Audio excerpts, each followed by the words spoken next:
तो इस लेसन में भी हम डिस्कस करेंगे 10 सब्जेक्ट से 10 प्रश्न, और इस प्रश्नों को डिस्कस करते हुए आपको कम से कम 70-80 प्रश्न के आसपास जो है डिस्कस किया जाएगा, इन्फॉर्मेशन देने का प्रयास किया जाएगा। तो अपना कॉपी और कलम लेकर के बैठिएगा, जैसे ही नया इन्फॉर्मेशन आपको कुछ भी लगे उसको नोट डाउन कर लीजिएगा। तो चलिए आगे बढ़ने से पहले अगर हमारे बारे में जानना चाहते हैं तो इस स्लाइड को पढ़कर मेरे बारे में जान सकते हैं। चलिए, और साथ ही इसका PDF आपको चाहिए इस लेसन का, तो the selection Guru Telegram channel पर जाइएगा, वहाँ से आपको इसका PDF मिल जाएगा। चलिए, पहला क्वेश्चन है, झूम कृषि भारत के किस क्षेत्र की एक महत्वपूर्ण विशेषता है? बहुत ज़्यादा इंपॉर्टेंट क्वेश्चन है, ठीक ना। तो ये क्या होता है कि भारत के जो पूर्वोत्तर क्षेत्र होता है, भारत के पूर्वोत्तर क्षेत्र, पूर्व उत्तर क्षेत्र में उस साइड में क्या होता है कि झूम कृषि किया जाता है, ठीक है। तो आंसर क्या हो जाएगा इसका? ऑप्शन नंबर डी सही हो जाएगा, ठीक है। अब देखिए झूम कृषि से क्या क्या क्वेश्चन आपको पूछ सकता है। देखिए झूम कृषि को अलग अलग नामों से जाना जाता है, ठीक ना। तो देखिए झूम कृषि को क्या कहा जाता है? स्लैश एंड बर्न कृषि बोला जाता है, इसी को शिफ्टिंग कल्टीवेशन बोला जाता है। क्यों बोला जाता है? देखिए क्या होता है, मतलब ये इलाका, देखिए क्या होता है, भारत का पूर्वोत्तर क्षेत्र, इसी को पूर्वोत्तर क्षेत्र बोलते हैं, ठीक ना। पूर्व उत्तर बोलते हैं, 7 सिस्टर वाला जो है ये इलाका में, इसमें क्या होता है कि पहाड़ी एरिया है और जंगल वगैरह बहुत ज़्यादा है। तो वहाँ के लोग क्या करते हैं कि जंगल वगैरह है, मान ली कहीं के वहाँ के जंगल होगा कि यहाँ पर काट दिया, काटने के बाद क्या कि यहाँ पर खेती 3-4 साल की, जब तक ज़मीन उर्वर रहेगा, मतलब इसमें अच्छा खासा उपज हो, यहाँ पर खेती करते रहेंगे। और जब इसकी उत्पादकता खत्म हो जाएगा तो यहाँ उसके बाद कहाँ चले जाएंगे? यहाँ चले जाएंगे। फिर उसी तरह से यहाँ भी करेंगे, फिर यहाँ खत्म होने के बाद 2-3 साल के बाद यहाँ चले जाएंगे। तो इस तरह के जो खेती का जो प्रैक्टिस किया जाता है इसी को बोला जाता है झूम कृषि। स्लैश एंड बर्न मतलब जलाओ और खेती करो, शिफ्टिंग कल्टीवेशन मतलब स्थानांतरण, कृषि एक जगह से दूसरे जगह, ठीक ना, ये होता है। और इस तरह का जो खेती किया जाता है ये बेसिकली क्या होता है, प्रकृति के ऊपर डिपेंडेंट होता है। अब जाहिर सी बात है कि बरसात के ऊपर डिपेंडेंट है, उसमें कोई खाद वगैरह उर्वरक वगैरह लोग नहीं ज़्यादातर जनरली इस्तेमाल करते हैं, तो जिसका प्रोडक्टिविटी होता है, उत्पादकता होता है, बहुत ही कम होता है। और यह कहाँ प्रचलित है? भारत के पूर्वोत्तर राज्यों में प्रचलित है। ऐसे क्या होता है कि बहुत सारा पर्यावरण प्रदूषण भी हो सकता है। देखिए बेसिकली क्या है कि जंगल रहना बहुत जरूरी है। हमारे यहाँ क्या है, जंगल मिला जुला कर ठीक ठाक है, ठीक ना, लेकिन फिर भी क्या है कि जंगल 33% के आसपास रहना चाहिए, मतलब संतुलन के लिए, लेकिन अभी हमारे यहाँ 24% के आसपास जंगल है, ठीक ना, ये होना चाहिए।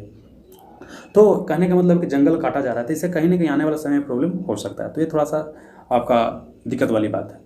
अब बढ़ते हैं नेक्स्ट क्वेश्चन की ओर। इन्वायरमेंट्स क्वेश्चन है, किसी पारिस्थितिकी तंत्र में ऊर्जा के प्रवाह के बारे में निम्नलिखित में से कौन सा श्रृंखला सही है? पारिस्थितिकी तंत्र जो इकोलॉजी होता है, इकोसिस्टम जो होता है, ठीक ना, उसमें बोलता है कैसे कैसे एनर्जी फ्लो करता है आगे, उपभोक्ता से उत्पादक में, उसके बाद अपघटक में, या अपघटक से उपभोक्ता उत्पादक में, इस तरह से, ठीक ना। तो देखिए सबसे पहले क्या होता है, एनर्जी को प्रोड्यूस करेगा, उसके बाद उस आगे बढ़ेगा। जैसे आपको पता है पेड़ पौधा वगैरह क्या होता है कि अपना भोजन बनाते हैं, उस भोजन को फिर क्या करेगा, कोई एनिमल खाएगा, ठीक ना, फिर एनिमल क्या होता है, मरता है, तो फिर क्या होता है, उसका अपघटन होता है। मतलब क्या कि पहले उत्पादक आ जाएगा, उसके बाद उस उत्पादक को कोई उपभोग करेगा, और जब ये मर जाएगा तो इसको क्या किया जाएगा, अपघटन किया जाएगा, ठीक ना। इसी चीज़ को यहाँ पर हम लोग समझने का प्रयास, इसका आंसर क्या हो जाएगा, ऑप्शन नंबर डी हो जाएगा। इसको समझने का प्रयास करते हैं। देखिए क्या होता है, 3 टर्म यहाँ पर आया, एक आया उत्पादक जिसको प्रोड्यूसर बोलते हैं, एक उपभोक्ता जिसको कंज्यूमर बोलते हैं, एक अपघटक जिसको डिकम्पोजर बोलते हैं। सबसे पहले बात करते हैं उत्पादक क्या होता है। देखिए जितना भी पेड़ पौधे होते हैं, खास करके हरे पेड़ पौधे, वो क्या करते हैं कि प्रकाश संश्लेषण की क्रिया करते हैं, और इसके तहत क्या करते हैं, अपना भोजन बनाते हैं, ठीक ना। लेकिन तो ये देखिए जो पेड़ पौधा है क्या करेगा, अपना भोजन खुद बना लेता है। लेकिन ये जो जानवर है, एनिमल है, हम लोग आदमी वगैरह है, ये सब क्या है, अपना भोजन नहीं बनाता है, बल्कि इसको क्या करेगा, खाएगा। इसको क्या करेगा, खाएगा। समझ में आ रहा है ना, इसको खाएगा। तो ये क्या होता है, उपभोक्ता, मतलब ये क्या करेगा, उपभोग करेगा। तो इसको कंज्यूमर या उपभोक्ता बोलते हैं। जैसे कोई कंपनी होता है, अगर इसको आम बोलचाल की भाषा में समझ, कोई कंपनी क्या है, कोई प्रोडक्ट बना दिया तो उत्पादन कर रहा है, हम लोग क्या करेंगे, उसको खाएंगे, तो क्या करेंगे, उपभोग करेंगे। तो सेम चीज़ यहाँ पर है कि भोजन अपना प्रोड्यूस किया तो ये उत्पादक हो गया, प्रोड्यूसर, और ये क्या किया, भोजन को कंज्यूम कर रहा है, तो ये क्या हो गया, आपका उपभोक्ता या कंज्यूमर हो गया, ठीक है। अब क्या उसके बाद कि ये मान लेते हैं कि जानवर मर गया, ठीक ना, जैसे यहाँ मर गया, पेड़ पौधा वगैरह जानवर वगैरह मर जाता है, तो फिर क्या होता है कि उसको डिकम्पोज किया जाता है, फिर उसको ब्रेक डाउन किया जाता है, तोड़ दिया जाता है, ठीक ना। तो ये कौन तोड़ता है, डिकम्पोजर, इसको अपघटक बोलते हैं। और जीवाणु और कवक को क्या बोलते हैं, अपघटक बोलते हैं मुख्य रूप से, और डिकम्पोजर बोलते हैं, ठीक ना। इसको ऐसे याद कीजिएगा कि जिक्का वायरस चला था 16-17 के आसपास में, बहुत ज़्यादा वायरल, ठीक ना। तो जिक्का याद कर लीजिए, ज से जीवाणु, क से कवक, ठीक ना। तो जिक्का क्या होता है, आपका अपघटक होता है, डिकम्पोजर होता है। और एनर्जी का फ्लो हमेशा कैसे होता है, ऐसे ही होता है, ऐसे होता है। मतलब इसको खाएगा तो यहाँ से एनर्जी इसको मिल गया, फिर ये मरेगा तो इसको खाएगा, तो मतलब तोड़ेगा तो इसको एनर्जी मिल जाएगा। तो एनर्जी का जो फ्लो होता है हमेशा यूनिडायरेक्शन होता है, एक दिशा में होता है। यूनिडायरेक्शन मतलब क्या, एक ही दिशा में होता है। ऐसा नहीं कि इधर फ्लो होगा, ऐसा नहीं, सिर्फ क्या होगा, एक ही डायरेक्शन में फ्लो करेगा। समझ में आ रहा है। अब एक और आपको इंपॉर्टेंट पॉइंट ये याद रखना है कि जो विषाणु होता है ना, जिसको वायरस बोलते हैं ना, ये क्या होता है, आपको घटक नहीं होता है, डिकम्पोजर नहीं होता है। तो ये आप बहुत ज़्यादा याद रखिएगा, क्वेश्चन आपको पूछा जा सकता है, ठीक है। अब बढ़ते हैं नेक्स्ट क्वेश्चन की ओर। अगला क्वेश्चन है, एक जीन एक एंजाइम सिद्धांत का प्रतिपादन किसने किया है, ठीक ठीक ना। तो ये क्या है, बिडल एवं टेटल ने, किसने, बिडल एवं टेटल, ऑप्शन नंबर इसका ये सही हो जाएगा, ठीक है। अब ये सबसे देखिए क्वेश्चन पूछा जा सकता है, तो इसको समझने का प्रयास करते हैं। और वाटसन एंड क्रिक की बात करते हैं तो डीएनए का डबल हेलिक्स मॉडल बोलते हैं ना, वो वाटसन एंड क्रिक नहीं दिया था। डी ब्रिज जिसको बोलते हैं उत्परिवर्तन का सिद्धांत, जिसको म्यूटेशन थ्योरी बोलते हैं, वो दिया था, ठीक ना। जॉन डल्टन की बात करते हैं तो परमाणु सिद्धांत दिया था, तो याद रख सकते हैं। इसके अलावा और कुछ क्वेश्चन पूछता है, इसको समझने का प्रयास करते हैं। देखिए एक पूछता है कि प्राकृतिक वर्ण का सिद्धांत किसने दिया, इसी को बोलते हैं नेचुरल सिलेक्शन, तो चार्ल्स डार्विन है, ठीक ना। सर्वोत्तम की उत्तरजीविता, इसी को बोलते हैं सर्वाइवल ऑफ द फिटेस्ट, मतलब दुनिया में क्या होगा कि जो ज़्यादा फिट रहेगा वही क्या करेगा, सर्वाइव करेगा। तो ये कंसेप्ट कौन दिया है, चार्ल्स डार्विन ने दिया है। फिर अगला क्वेश्चन पूछ सकता है कि डीएनए संरचना को सबसे पहले किसने पता लगाया था, ठीक है ना, कि डीएनए की संरचना कैसे होगा था। डीएनए की संरचना पता है कि डबल हेलिक्स मॉडल होता है, क्या होता है, डबल हेलिक्स मॉडल होता है, ठीक ना, इस तरह से। तो ये वाटसन एंड क्रिक नामक साइंटिस्ट ने पता लगाया था। फिर क्वेश्चन पूछ सकता है कि डीएनए एसोसिएशन का प्रतिपादन किसने किया, तो कॉर्नबर्ग ने। एक और क्वेश्चन पूछ सकता है कि डीएनए को सर्वप्रथम प्रयोगशाला में किसने बनाया था, तो हरगोविंद खुराना होता है, उसके लिए उनको नोबेल प्राइज भी मिल चुका है, तो ये भी याद रख सकते हैं, ठीक ना। एक क्वेश्चन पूछ सकता है कि पलमान जीन, जिसको जंपिंग जीन बोलते हैं, ठीक ना, ये सिद्धांत किसने दिया है, तो बारबारा मैकलिंटॉक दिया था, ठीक ना। कहीं कहीं टॉक देता है, तो दोनों याद रखिएगा, जो आपको आ जाएगा, ठीक ना। मैकलिंटॉक याद रखिएगा ना, बाकी बन जाएगा। उत्परिवर्तन का सिद्धांत, जिसको म्यूटेशन थ्योरी होती है, म्यूटेशन का मतलब ये होता है, म्यूटेशन इसको बोलते हैं, म्यूटेशन जनरली बोलते हैं, ठीक ना। उत्परिवर्तन मतलब क्या होता है कि किसी का जीन में अचानक परिवर्तन हो जाए या समय के साथ परिवर्तन हो जाता है, उसी को बोलते हैं म्यूटेशन प्रॉपर्टी या म्यूटेशन थ्योरी बोलते हैं। तो इसका खोज किया था डी ब्रिज ने, याद रखिएगा। अगला क्वेश्चन है, नीति आयोग में नीति का पूरा नाम क्या होता है, ये क्वेश्चन कई बार पूछा जा चुका है। तो देखिए इसका फुल फॉर्म होता है national institution for transforming India. देखिए कहीं होगा ऑप्शन में, national institution for transforming India, याद रखिएगा, national institution for transforming India, ठीक ना, याद रखिएगा। अब देखिए नीति आयोग से यहाँ आंसर ये नहीं होगा, सॉरी दोस्तों, यहाँ आंसर क्या हो जाएगा, बी हो जाएगा, ठीक ना, यही हो जाएगा। यहाँ पर ऑप्शन गलती से यहाँ पर आंसर ये वाला टिक हो गया, ठीक ना। चलिए आंसर क्या हो जाएगा, आंसर आपका बी हो जाएगा।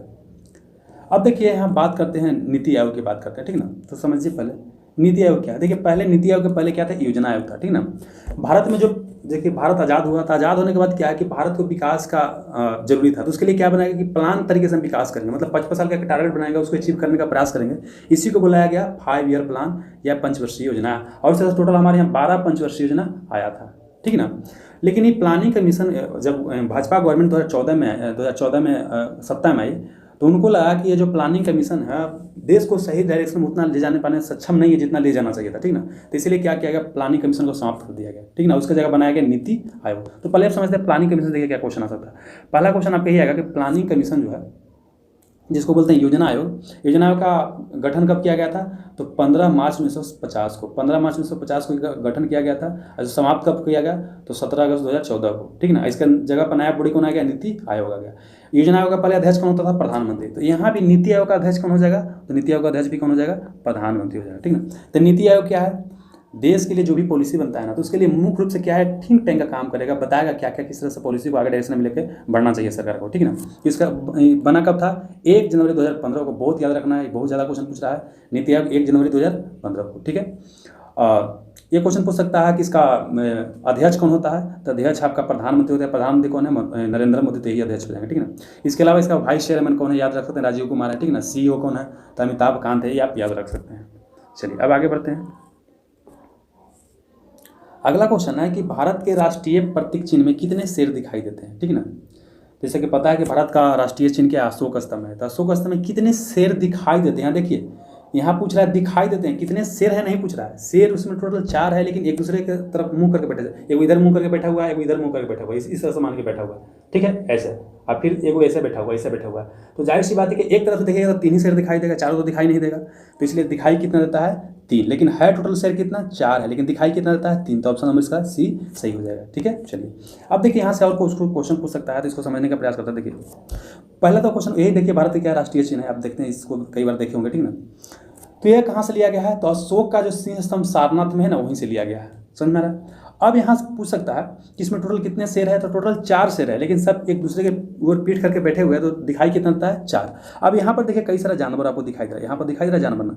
तो क्वेश्चन पूछा गया था कि इसमें कौन सा जानवर नहीं है, तो हिरन इसमें नहीं है, बार बार हिरने ऑप्शन देता है, हिरन इसमें नहीं है। तो इसमें क्या क्या है, तो एक देखिए इसमें एक हाथी है, ठीक ना, एक आपका घोड़ा है, एक सांड है, और क्या है, सिंह है, ठीक ना। तो इसको याद रख सकते हैं, एक हाथी है, एक घोड़ा है, एक सांड है, एक क्या है, सिंह है, समझ में आ रहा है। चलिए और बीच में क्या है, एक चक्र है, बीच में क्या है, चक्र है, ठीक है ना। चक्र में कितना तीली है, तो 24 तीली होता है, ठीक है ना। इसको याद रख सकते हैं। 24 तीली इसके लिए यह बताता है कि कंटिन्यूस जो है 24 घंटा हमको क्या करना, आगे बढ़ते रहने का प्रयास करना, ठीक है। तो इसको याद रखिए। अच्छा, भारत सरकार ने इसको अपनाया कब था, तो 26 जनवरी 1950 को, भी आप याद रख सकते हैं। एक क्वेश्चन एक बार एग्जामिनेशन में पूछा गया था कि इसमें मुंडकोपनिषद से सत्यमेव जयते लिया गया है, ठीक ना। क्वेश्चन तो यही पूछ लिया जाता है कि सत्यमेव जयते जो है ना कहाँ से लिया गया है, तो मुंडकोपनिषद से। कहाँ से, मुंडकोपनिषद से लिया गया है। तो क्वेश्चन उसमें यह पूछा गया था एग्जामिनेशन में कि मुंडकोपनिषद जो है सिक्का के निचले हिस्सा में रहता है कि ऊपर वाला हिस्सा में रहता है। तो देखिए मुंडकोपनिषद यहाँ पर लिखा रहता है, तो कहाँ रहेगा, सिक्का के निचले हिस्से में रहेगा। तो ये आप याद कर लीजिएगा, ठीक है ना। ये क्वेश्चन पूछा जा सकता है। अब बढ़ते हैं नेक्स्ट क्वेश्चन पे। अगला क्वेश्चन है, किस भारतीय शासक को लाख बख्श के नाम से जाना जाता है, ठीक ना। लाख बख्श का मतलब होता है लाखों का दाता, ठीक है ना। तो यह कहा जाता है कुतुबुद्दीन ऐबक को।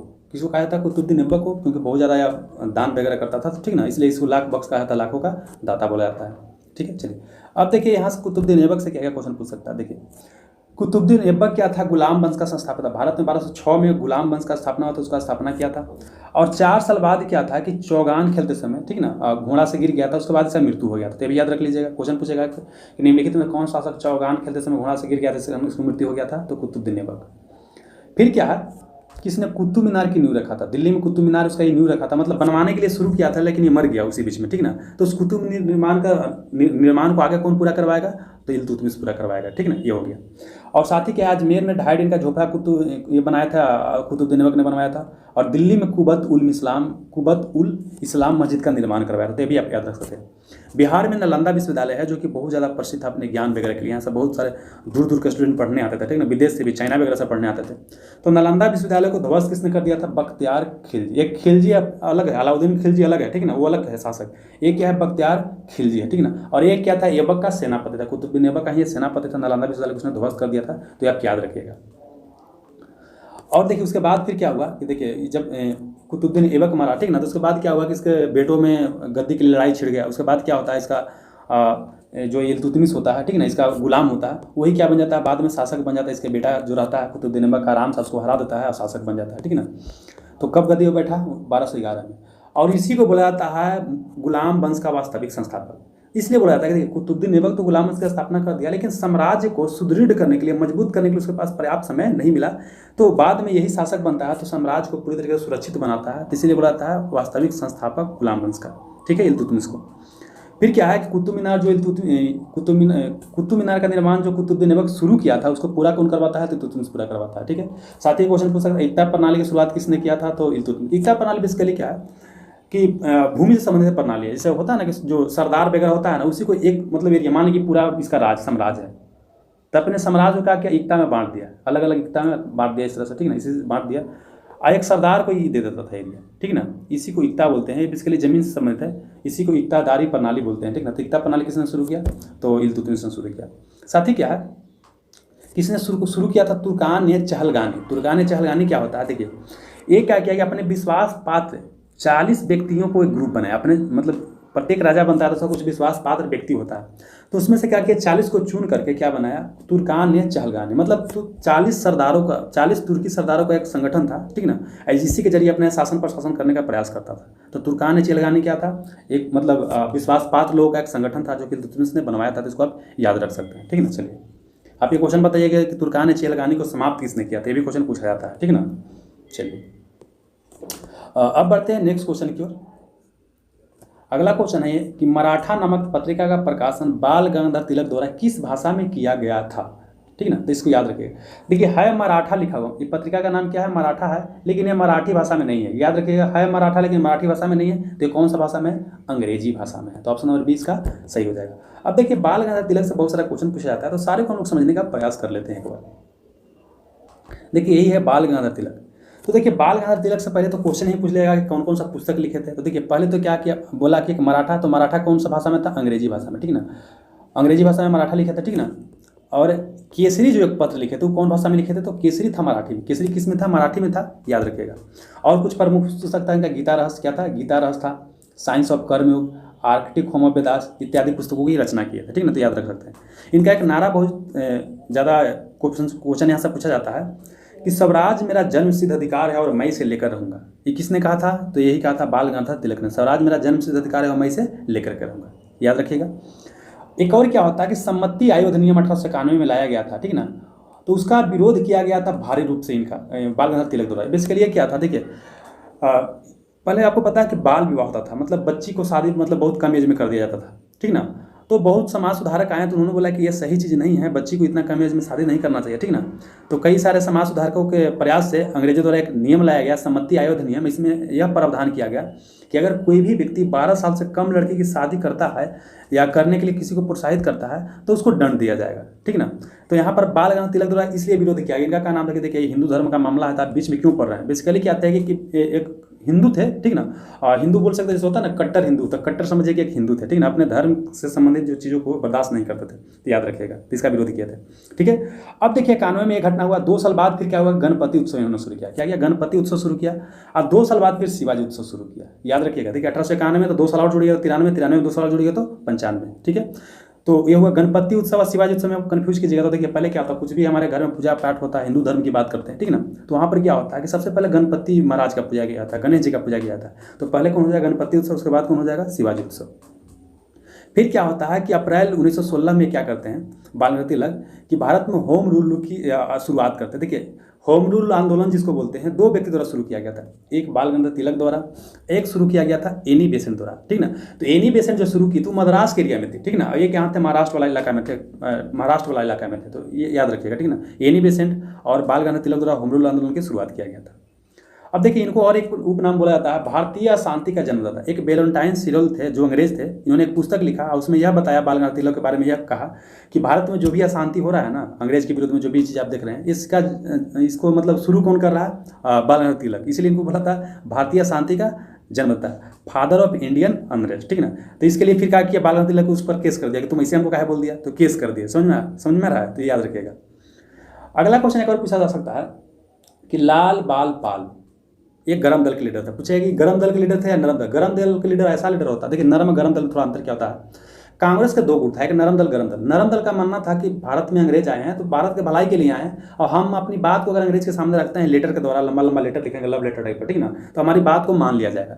लेकिन जो गरम दल के थे उनका क्या नाम था कि नहीं, अंग्रेज यहाँ भला करने के लिए नहीं आया बल्कि यहाँ पर शोषण करने के लिए आया और हमारा हक है, हम क्या करेंगे, लड़के लेंगे, यही अंतर था।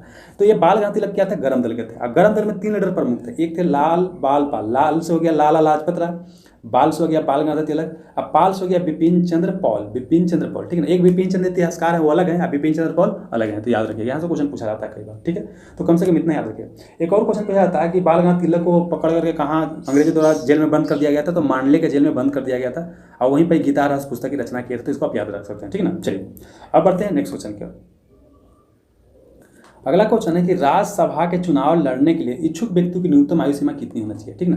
तो इसका आंसर हो जाएगा कितना, 30 साल। कितना हो जाएगा, 30 साल। तो ऑप्शन नंबर सी सही हो जाएगा, ठीक ना। अब इसको और समझने का प्रयास करते हैं। पहले देखिए क्या है, जैसे पता है कि भारत में 3 स्तरीय सरकार है। एक क्या है यहाँ पर सेंटर, एक क्या हो गया, सेंटर हो गया, और एक क्या हो गया आपका स्टेट हो गया, ठीक ना, और एक क्या हो गया यहाँ पर पंचायती राज सिस्टम जिसको बोलते हैं हम लोग, जैसे आप सुनते हैं ग्राम पंचायत सुनते हैं जहाँ मुखिया वगैरह चुनाव होता है, ठीक ना, एक जिला परिषद वगैरह चुनाव होता है, एक नगर पंचायत होता है ना, सुने ना। तो कहने के बाद 3 स्तरीय है। एक क्या, सेंटर में गवर्नमेंट रहेगा, एक कहाँ रहेगा, राज्य में गवर्नमेंट रहेगा, और एक कहाँ रहेगा, तो स्थानीय शासन, जिसको 2 भाग में बांटते हैं, एक शहर के शासन के लिए, ठीक है ना, जहाँ नगर पालिका वगैरह बनाया जाता है, और एक गाँव के प्रशासन के लिए, ठीक है ना, जिसको ग्राम पंचायत बोलते हैं। तो देखिए यहाँ पर क्या कि जो सेंटर है, सेंटर में जो होता है 2 सदन होता है, केंद्र में क्या होता है, 2 सदन होता है, ठीक ना। वहाँ एक को बोलते हैं लोकसभा, एक को बोलते हैं राज्यसभा। तो राज्यसभा उच्च सदन होता है, राज्यसभा क्या होता है, उच्च सदन होता है, और जो लोकसभा होता है वो क्या होता है, निम्न सदन होता है, ठीक है। सेम चीज़ क्या हो राज्य में भी होता है। राज्य में भी कहीं कहीं क्या है, द्वैध सदनात्मक है, नीचे वाला को बोलते हैं विधानसभा और ऊपर वाला को बोलते हैं विधान परिषद। ऊपर वाला क्या बोलते हैं, विधान परिषद बोलते हैं। समझ में आ रहा। तो अब देखिए समझना आपको ये है कि देखिए विधानसभा का या लोकसभा किसी को चुनाव लड़ना है, विधानसभा का निचले सदन का या सेंटर में लोकसभा का चुनाव लड़ना है ना, तो उसके लिए कितने चाहिए, 25 साल चाहिए, ठीक है।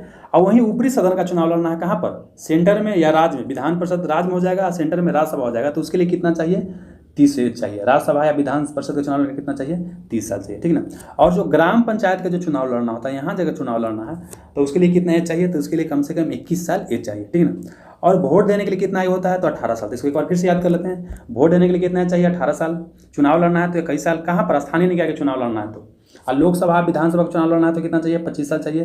राज्यसभा और विधान परिषद का चुनाव लड़ना है तो कितना चाहिए, तो आपको राज्यसभा और विधान परिषद का चुनाव लड़ना है तो कितना चाहिए आपको? 30 साल चाहिए। आपको बताना है कि राष्ट्रपति बनने के लिए हमारे यहाँ कितना आयु सीमा की जरूरत होता है, या प्रधानमंत्री बनने के लिए कितना आयु सीमा की जरूरत होता है। आप लोग जरूर कमेंट सेक्शन में बताइएगा। अब बढ़ते हैं नेक्स्ट क्वेश्चन की ओर। अगला क्वेश्चन है, भारतीय रिजर्व बैंक की स्थापना किस समिति की सिफारिश पर किया गया था? तो देखिए क्या है, भारतीय रिजर्व बैंक को हम लोग बोलते हैं रिजर्व बैंक ऑफ इंडिया, इसी को आरबीआई बोलते हैं, इसी को बैंकों का बैंक बोलते हैं, ठीक ना, या बैंकों का गार्जियन बोलते हैं। सब चीज़ यही है, ठीक ना। और एक और चीज़ याद रखिए कि भारतीय रिजर्व बैंक में कोई आम आदमी खाता नहीं खोल सकता है, क्वेश्चन कई बार पूछा गया, ठीक ना। चलिए, तो यहाँ पर भारतीय रिजर्व बैंक की स्थापना किया गया था किसके आधार पर? तो किया गया था हिल्टन यंग कमीशन। क्या हिल्टन यंग कमीशन की सिफारिश में ही 1935 में जो है भारतीय रिजर्व बैंक की स्थापना किया गया था, जिसको भारत सरकार द्वारा 1949 में क्या किया गया? नेशनलाइजेशन कर दिया गया, मतलब राष्ट्रीयकरण कर दिया गया। तो ये भी आप याद रख सकते हैं, ठीक है। मैक्सवेल ब्लूमफील्ड समिति की बात करते हैं तो ये किसे संबंधित है? तो देखिए, बारदोली सत्याग्रह हुआ था। क्या हुआ था? बारदोली सत्याग्रह हुआ था 1928 में, ठीक है ना। सरदार वल्लभ भाई पटेल के नेतृत्व में शुरू हुआ था। तो वो इसी को जांच करने के लिए कि जो किसान पर कर वगैरह जो लगाया जा रहा है सही है कि गलत है, तो मैक्सवेल ब्लूमफील्ड कमेटी का गठन किया गया। तो इसको आप याद रख सकते हैं। ली कमीशन की बात करते हैं तो भारत में जो लोकसभा का गठन होता है, यूपीएससी या जो स्टेट पीसीएस वगैरह का जो होता है ना, तो जो लोकसभा का गठन किया गया किसके आधार पर? ली कमीशन की सिफारिश पर किया गया है, ठीक है ना। तो याद रखिएगा। ये क्वेश्चन आप बता सकते हैं कि भारत में जो लोकसभा का गठन किया गया था पहली बार कब किया गया था? आप कमेंट सेक्शन में बताइएगा। सैडलर कमीशन की बात करते हैं, यह शिक्षा संबंधित है। भारत में जो शिक्षा पद्धति है वो कहाँ तक सही है और क्या सुधार की आवश्यकता है, इसके लिए सैडलर आयोग का स्थापना किया गया था। तो आप बता सकते हैं, ठीक है ना। चलिए, यही चीज़ को आपको यहाँ पर बताया गया है, तो इसको आप स्लाइड में पढ़ लीजिएगा। अब बढ़ते हैं, अगला क्वेश्चन है जो इसको 10वां नंबर क्वेश्चन, पृथ्वी का ध्रुवीय व्यास एवं विषुवतीय व्यास में लगभग कितना? देखिए, यहाँ विषुवतीय नहीं होता है, विषुवतीय होता है, जिसको भूमध्य रेखा व्यास बोलते हैं, भूमध्य रेखीय व्यास बोलते हैं, ठीक है। यहाँ पर थोड़ा सा मिसप्रिंट हो गया। कितना अंतर है? तो देखिए, अब लग रहा होगा कि पृथ्वी क्या 2 व्यास होता है। जहाँ दोस्तों पृथ्वी कितना होता है? 2 व्यास। समझिए क्या होता है। जैसे आपको पता है कि पृथ्वी क्या होता है, इस तरह से है। कोई बोलता है नारंगी की तरह गोल है, कोई बोलता है कुछ की तरह गोल है, तो हम लोग समझने के लिए इस तरह से बनाते हैं। अब आप बताइएगा, एक लाइन हम ऐसे ड्रा करते हैं, ये वाला लाइन, और एक लाइन ऊपर से ऐसे ड्रा करते हैं। आपको बताना है कौन लंबाई बड़ा होगा। जाहिर सी बात है कि ये जो लंबाई है, ये वाला जो लंबाई, ये लंबाई क्या है? ज़्यादा है। इसी को बोलते हैं क्या? विषुवतीय व्यास बोलते हैं। मतलब विषुवत रेखा है तो इसको क्या बोलेंगे? विषुवतीय व्यास बोलेंगे। ये क्या होता है? ज़्यादा होता है। और इसको बोलते हैं ध्रुवीय व्यास। उत्तरी ध्रुव दक्षिणी ध्रुव है ना, तो यहाँ पर जो यहाँ से यहाँ डिस्टेंस को मेजर करेंगे, इसको क्या बोलेंगे? ध्रुवीय व्यास। तो यह जो लेंथ है ये वाला कम होगा, विषुवतीय ध्रुवीय क्या हो जाएगा? कम हो जाएगा, जबकि विषुवतीय क्या हो जाएगा? ज़्यादा हो जाएगा। तो बोलता है कि दोनों में अंतर कितना है, तो पहले तो आपको ये पता होना चाहिए कितना कितना है, ठीक ना। तो देखिए यहाँ पर आपको क्या है, देखिए इसको और समझिए। एक क्या है? विषुवतीय व्यास है। तो विषुवतीय व्यास कितना है? 12,756 किलोमीटर। कितना है? 12,756 किलोमीटर। जबकि ये विषुवतीय व्यास हो गया 12,756 किलोमीटर। और यह जो होता है ध्रुवीय व्यास, ठीक ना, पोलर डायमीटर इसको बोलेंगे, तो ये कितना होता है? 12,714 किलोमीटर होता है। दोनों घटाइएगा तो कितना आंसर आ जाएगा? 42 किलोमीटर। मतलब दोनों के अंतर लगभग कितना है बीच में? तो 42 किलोमीटर है। अब ऑप्शन के अनुसार बनाना है। अब ऑप्शन में तो 42 किलोमीटर है नहीं, तो ऐसी स्थिति में क्या किया जाता है कि जो सबसे नज़दीक वाला ऑप्शन होता है उसको बनाया जाता है। तो आंसर क्या हो जाएगा इसका? 43 किलोमीटर अंतर हो जाएगा, ठीक है। तो उम्मीद करता हूँ इस लेसन से आपको जरूर कुछ हेल्प मिलते हैं। नेक्स्ट लेसन में have a nice day. Thank you.